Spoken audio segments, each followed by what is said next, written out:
All right. Okay. Hopefully this whiteboard doesn't fall over. I have it propped up on my futon right now. So, um, anyways, the video is just basically about bulking. I've been getting questions about it all week, and it's like, come on, now I gotta make a video on it. But that's okay because I am in need of making another one of these. But I'm about to transition to a bulk. I've been cutting, and it's been freaking hell for the past 6 months. But we're gonna transition, and it's gonna be nice, and I'm gonna get from point A to point B. It's all just a matter of time. But anyways, when transitioning to bulk, it can be hard, especially if you've never bulked before, because bulking I feel like is almost more complicated than cutting. Because cutting, preserving muscle is fairly easy and more straightforward than bulking. Bulking, you have to gain muscle and not gain weight too fast. And if you eat too much, that can be too bad. If you eat too little, then you're not going to see any results. So I'm just going to walk through kind of everything and all the different methods and stuff I've used to get there. So let's freaking start it, bro. Anyways, how to bulk and stay lean right there, if you can hopefully read that. But staying lean while bulking is possible. It's called a lean bulk.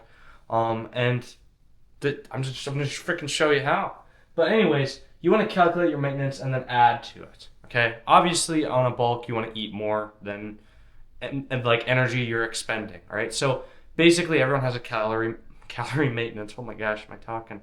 Everybody has a calorie maintenance, and like during the calorie maintenance, it can differ a lot. It really depends on what you're doing, what actions you're doing, but everyone kind of has around an average of what they eat and drink a day and how much expenditure they have. So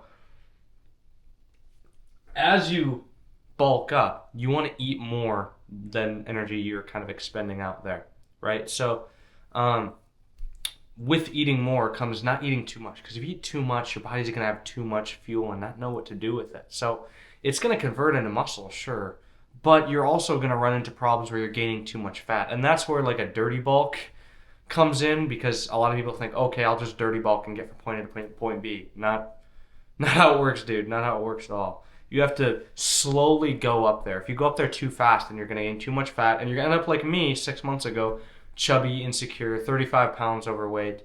And I had to lose that 35 pounds when I did it in like 12 weeks. So I have a whole another video about that too. So go check that out, please. I'd love it. But calculate your maintenance. You can do this through a bunch of different means, whether it's a calculator on a website, calculating what you eat usually, all that stuff. And you'll find your maintenance. And then add about 200 calories to that. So just a slight bit. Just two, we're going to do right here. 200. Oh my gosh, that's the worst 200 I've ever drew. But like, okay, whatever. 200. You get the deal.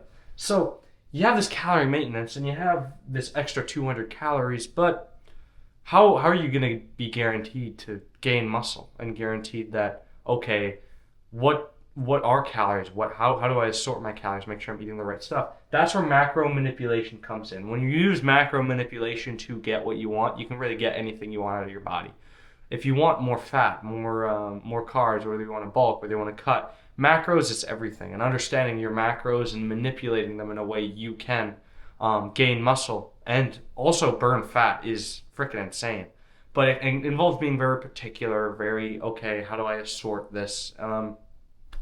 It's everywhere, man. That's kind of macro manipulation. It's just freaking important. So I will have a video up on how to do that. But if you want to know more about macro manipulation, send me a DM on Instagram and we can talk about it. Send me like macros or something so I know what the conversation is going to be about and if this video is sent you. But yeah, macro manipulation, add it. Okay? Macro manipulation is literally essential in order for you getting to where you want to go and getting results. And next we have weigh and adjust weekly. Okay? That's what you want to do, okay? You can see my little guide right here. I didn't even mention him, but yeah, he's pretty freaking dope.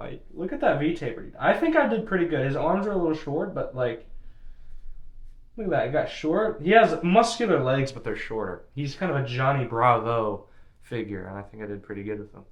But weigh and adjust weekly. So think of this as like your bank account, right? If you want your bank account to be better, you want to, check it every morning, whenever it needs to be. So check your bank account every day just to be more accountable with how much you have in your bank and you're aware of that. If you're not aware of it, then you're not going to want to change it. That's what I do with my bank account. That's what I do with my weight. So check your weight every morning and make sure you have an idea of where you're at. Because then it'll be like, okay, I'm consistently making progress over the week. If not, then you need to change something where adjusting comes in. And how would you adjust if you're not gaining the weight you like?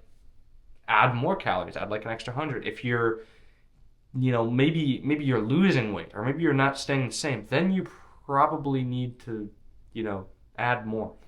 But if you're gaining too much, then go down about 100. You don't want to gain over probably half a pound a week if you want to gain only lean mass. So you need to be very slow, very particular with how you're going at it.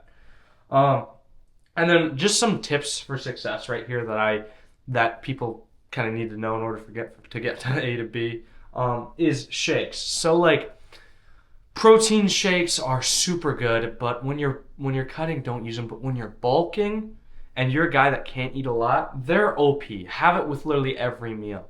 Drink your protein, drink your macros. There's plenty of fruit smoothies, protein smoothies. I recently got done making a bunch of shake combinations that I use for my clients on my app because one of them was bulking and he didn't know exactly what to eat, or he was rushed in the morning, so he'd pre-make the shakes that I put in there. Like there was a cinnamon toast crunch one, there was a strawberry banana one, there was a blueberry muffin one. There's plenty of them, and you get 50 grams of protein, carbs. Just find a way to balance it out and use your whey powder. But next, carbs. Okay, a lot of people when manipulating macros suffer with carbs, which is pretty bad. Everybody's all about protein. Protein is the big one. But carbs are so important too. If you want energy and you want that quick fuel in the gym, make sure your carbs are right, and then you'll be right. You know what I'm saying? But yeah, prioritize your carbs just as much as your protein. Same with your fat. Carbs is just a big one. People think, I don't need carbs, I need a fancy diet. You don't need a fancy diet. You just need to do it right. And next, your meals. So how many meals should I have a day, Ryan? What should I do? It's all about how much you can eat, man. Like me, I can freaking scarf down so darn much.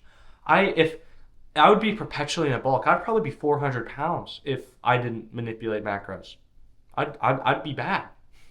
So that's why I do about 2 to 3. 3 meals is probably good for a bulk because I'm not gaining too much. But if I am cutting, it's definitely 2 meals. But for you bulking, I would say eat right when you get up, right? Have a shake ready in the morning, and then have a meal with it, whether it's some eggs and bacon or freaking something like that.